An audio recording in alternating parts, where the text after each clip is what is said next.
Hello. Today you're going to be learning about fractions. You may not have noticed it before, but fractions are everywhere and you probably deal with them on a daily basis. So there is no need to be scared. Let's have some fun. First, let's talk about what a fraction is. A fraction is a piece or a part of a whole. I will explain this more in an example in the next slide if it makes no sense to you. In other words, if you open a box of pizza, you will notice that the pizza is cut into pieces. Those pieces of pizza, or slices, make up the whole pizza. If you take one piece away, you don't have a whole pizza anymore in the box, do you?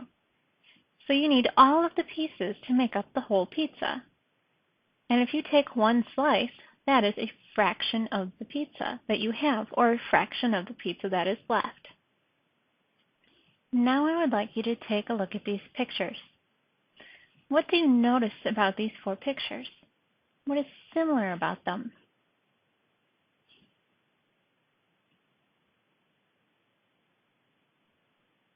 Have you found something yet? Hopefully you've noticed that each of those pictures is cut into pieces.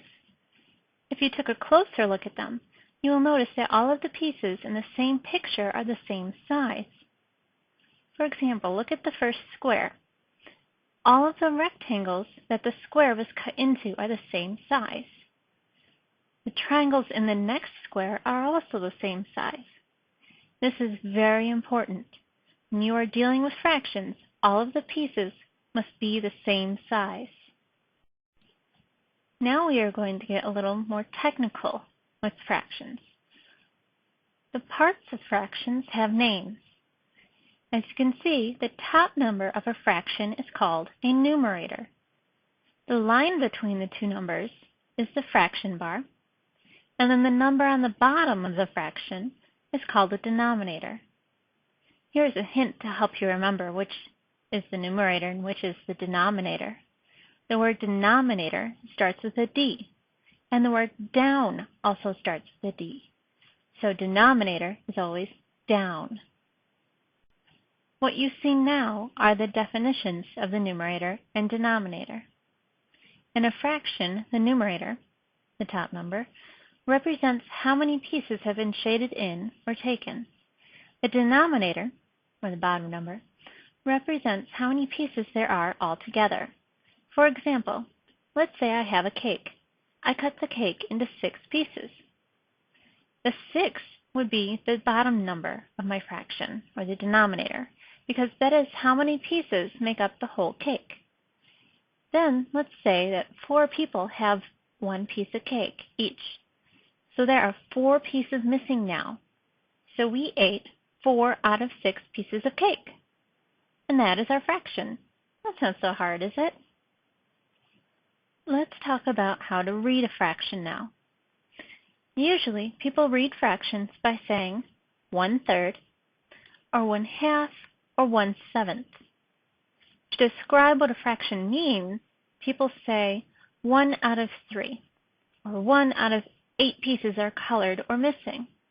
You always read the numerator first, which is the top number, and then the denominator, which is the bottom number, last. Now I'm going to challenge you a little bit. Let's see if you can figure out which one of these fractions is more or greater. Let's pretend that the 2 circles you see are cakes. The first circle is cut into 8 pieces, and the second one is cut into 2 pieces.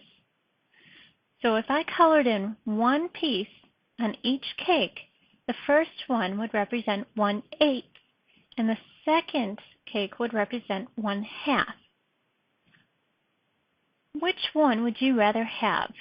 1 out of 8 pieces or 1 out of 2 pieces of cake? Which one would you get more?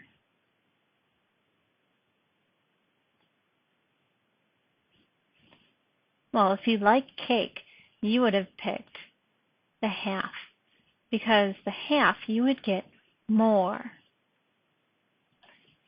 These are called fraction strips or fraction bars.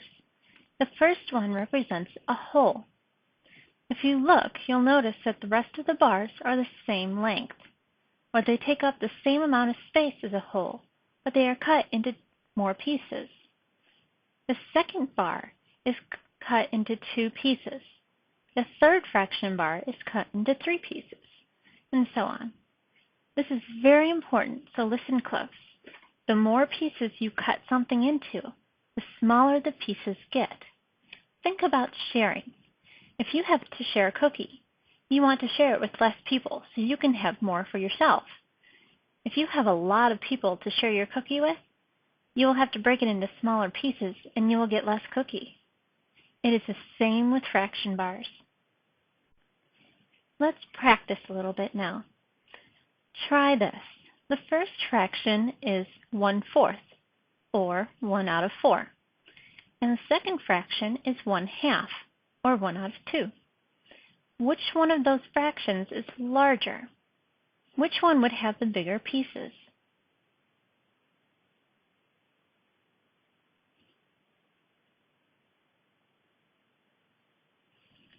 Do you think you have it? Let's check your answer. Hopefully you came up with 1/2. 1/2 is larger or greater than 1/4. 1/4 is cut into more pieces, so you end up with smaller amounts. Let's try one more.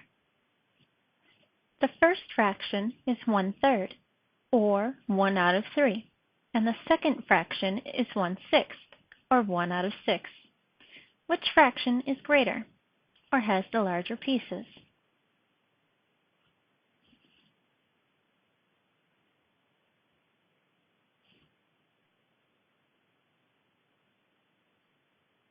Have you picked one? Let's see if you are right. 1/3 is larger because it is cut into less pieces.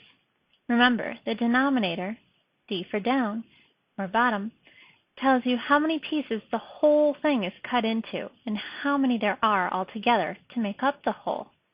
So if the denominator is large, then you're going to have a smaller piece. That wasn't so bad, was it? You now know the basics about fractions. Remember, if you really watch what you do throughout the day, I bet you will find that fractions are everywhere.